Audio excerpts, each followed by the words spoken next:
രാത്രി ഇങ്ങനെ ഈ ഒരു സംഭവം തുടങ്ങുമ്പോൾ ഈ പൊട്ടി പുറപ്പെടുമ്പോൾ എനക്ക് എൻ്റെ ഉപ്പെല്ലാം പണ്ട അനുഭവിച്ച വിഷമെല്ലാം എനിക്ക് മനസ്സിലാവും.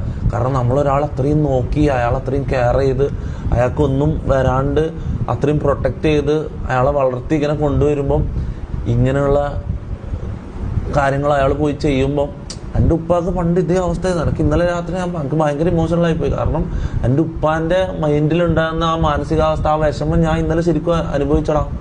കാര്യം പറയല്ല, അത്രയും എനിക്ക് വിഷമമായി പോയി.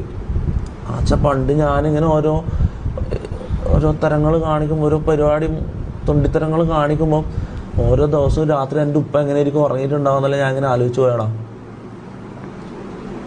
കാരണം വെച്ചാൽ ഉപ്പ എന്നോട് സംസാരിക്കുകയും ചെയ്യില്ലല്ലോ ഇതിനെക്കുറിച്ചൊന്നും.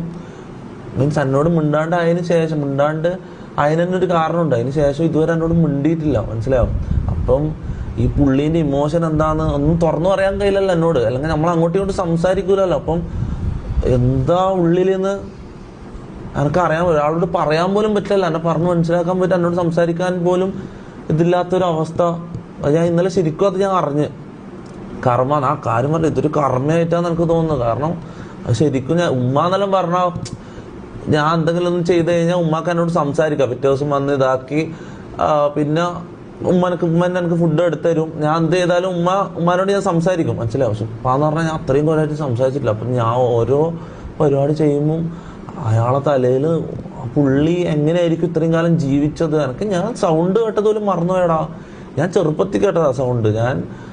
പുള്ളീൻ്റെ സൗണ്ട് പോലും ഞാൻ മറന്നുപോയി, മനസ്സിലാവും. ഇന്നലെ ഞാനത് ശരിക്കും അനുഭവിക്കുന്നടാ.